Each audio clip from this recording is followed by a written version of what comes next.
My name is Tanya Curry, and this is this week's Acumen Media Report. It's entitled Cirque du Essay. Roll up, the news cycle circus is in town. Are you ready to scratch the surface of the news and social media this week? Nope, neither am I. But you bought a ticket, so please shuffle to your seats as the show is about to begin. Cirque du Essay. The ticket conductor tears our stubs and ushers us into a confined space without any electricity because of loadshedding. Sadly, it took place before the event happened. Too much pressure on the grid in the peak of summer. Okay. Sounds like they didn't pay the bills to me. Stage 2.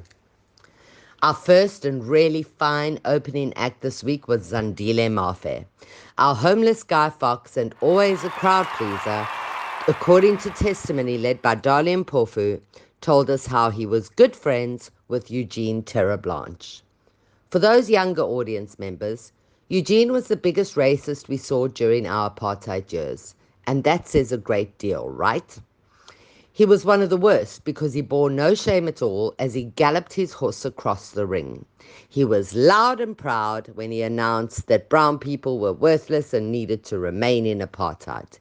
He was a special kind of racist, the one who carried Whitney Houston albums because, even though she's black, she can sing. Back in those days, we called him E.T., not affectionately, because we literally couldn't believe he came from this planet. His biggest claim to fame, he fell off his horse. Not a fine act at all. I digress. Zandile Mafe said in the court ring that he was a friend of E.T. and he lamented the leader's death. The courtroom did what it should with such a statement and burst into fits of laughter. The act had started and it was a crowd pleaser. Mafe, enthused by the reaction, didn't stop there. He also told the court how he had written to the president to release Janos Wallace, the man who assassinated Chris Hani. This time, the audience guffawed with an inkling of fear. How could anyone, no matter how staged an event was, glorify Janos? Guy Fawkes just became the jester at the Cirque du Essay. That wasn't the true opener. The actual opening act of the week was Komani Town Hall burning down, another heritage site reduced to rubble. But we ask you to look to your right, please, where the jester will keep you laughing, while actually the humour and events surrounding it are darker and a lot sinister. Certainly a Cirque du Essay. In another corner of the tent, Zuma is trying to get Billy Downer to recuse himself. Why? Well, because Downer is good at his job. That's the short answer. The lack of crowds showed that this ringmaster is less popular than we thought and is probably becoming more of a sideshow than we give him credit. His act has changed, see? He's now the escape artist. A bad Houdini, if you will. He uses a legal team instead of escaping himself. Still effective, but more infuriating and even a little boring rather than entertaining. Cirque du Essay. Outside the circus ring, the ANC staff picket because they have not been paid. Imagine the governing party not paying its staff. Unreal, right? Send in the clowns. Zondo is one of the highlights of the show. He delivered State Capture's report's second tranche in a 3-part act. In this report, Zondo calls Gigaba's bluff and unpacks how he, Anoj Singh and Lynn Brown systematically enriched the Zumas and the Guptas through various trapeze acts. While we are dazzled, the riddle remains, who owns the Guptas? Never mind, we'll use a trick of the hand to refocus you on Zuma and the fraud and looting of Transnet. The constant reference to Bain's involvement in state capture has made Cirque du Essay famous as the whole world learns that corruption of corporate suppliers has no border. It's all magic at the Cirque du Essay. Zondo also unpacked PRASA and the impact of the not-so-lucky Montana. We saw a guilty verdict for Daniel Mtimkulu from PRASA, but lucky by name might just be next on the cards. We also saw one of the main sponsors of the circus get pulled of the JSE. Denell failed to file the necessary documents of what was once a thriving money pit, who now can't even afford a banner for the event. Tightrope walkers. Here are the clowns. Jimmy Manye, says he has helicopters flying overhead. Jeff Radebe chucked his hat into the ring for deputy president. The ace in the pack failed miserably as Makashule's appeal to lift suspension was chucked out of the ring. MacG interviewed a clown like no other, Cloudy Motsoeneng. You'll remember this character. He's the one who said he was God during his reign of terror at the SABC. The same man that made people bow down to him stood up in the media ring this week and, under the brilliant interviewing style of MacG, told us that he didn't need a matric or a degree because, his words, I am a degree, I am a matric. Yep. Nothing has changed, Cloudy. Still mad as a caged lion. Cirque du SA. You've got to get prizes at the circus, right? No, we didn't hand out dodgy dog-shaped balloons. We gave 50 million to Cuba. Imagine what a civil society can do with that kind of money. It appears that we have a very special relationship with Cuba, one where we will trample over our poor to give money to theirs. Just another day at the Cirque du SA. Other acts exited like trapeze artists that developed a fear of heights. Mboweni retired. We made no fuss of Minister Lucky Star. The writing was on the wall for a while and no one can blame him. He tried, but the circus is tired and there's no need for a fire eater. Mashaba resigned from City Council. He's done with serving candy floss to tourists and now would rather focus on a local audience to advance his own agenda. Same circus, just with a location tag to it. A South African's only circus, if you will. The show is a little dull and tedious without elephants and tigers, right? So let's get straight to the headline act. Enter the JSC interviews. We present to you the finest legal minds in our country. Are you watching, Lindiwe Sisulu? This was our jaw-dropping act of the week. First, the panel. Just spectacular. Filled with passionate and remarkable individuals, each with an equal talent to be selected to become the next ringleaders at the Concourt.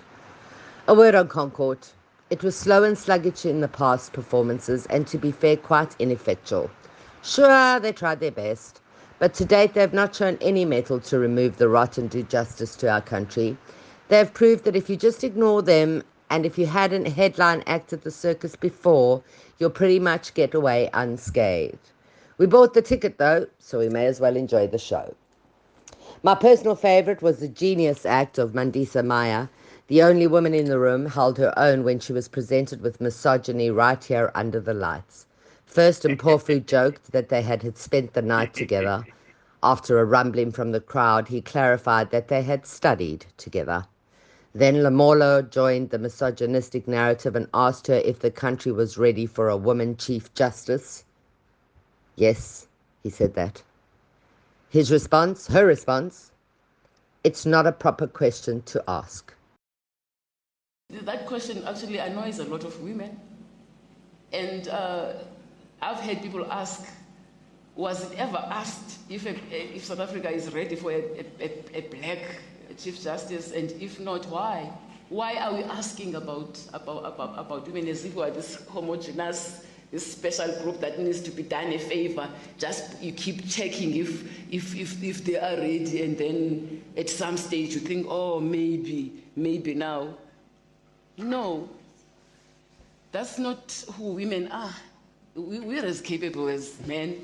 I need not say that. I need not say that, JP. Exactly. A female colleague in the room sent kudos for having achieved against all odds the title of Woman in Justice. Maya was brought to tears. I can relate. But then she was called emotional by her female colleague. I'm sorry, what? When did we lose the word passionate? No one is emotional when they cry whilst being praised for years gone by, filled with massive patriarchal battles. And when she finally rises above all that noise, you are called emotional. No, my friends, that there is called tears of achievement, tears of passion. It shouldn't be negative. It shows a human being. Maya is undoubtedly my favorite part of the circus. In fact, she doesn't belong in the circus at all. I hope she nails it, but she won't, because the truth is we aren't ready for a compassionate, passionate woman to lead our constitutional court. We'd rather go with the ever-popular Zondo and his running mate Malombo. Cirque de SA. Talking of Malombo, he was ambushed by the audience. They'd seen this act before and knew how to hijack events for their own glory. Enter the stooges of the circus, Malema and Mpofu. They teamed up to tear chunks out of the president's candidate, J.P. Dunstan Mlambo. They hit him with rumors of sexual allegations, and he walked right into the trap the first time and then recovered well as the act continued. As this act closed, we are probably of the opinion that we will see Zondo and Mlambo take a bow, and I'm not sure we're happy with either. One couldn't get Zuba to jail, and the other appears a bit old school, to be polite. After all, he had a lot to say about women and maternity leave, but he definitely whipped the EFF's duo narrative with a crack that demanded respect. The man is a veteran. I suppose we don't get to like everyone we appoint if they can do the job. I did find it ironic that during the week of the JSC interviews, Malema himself was in court on assault charges. So strange, and only at the Cirque de SA will you see an accused interviewing for the highest legal position in the land. Quite literally, Dali will be interviewing the same man who told him that shut up is not an appropriate phrase to use during cross-examination, no matter how unprepared you are for the content. Side acts this week included the Census 22, not sure why, and if you're going door to door, can you take some water and electricity with you?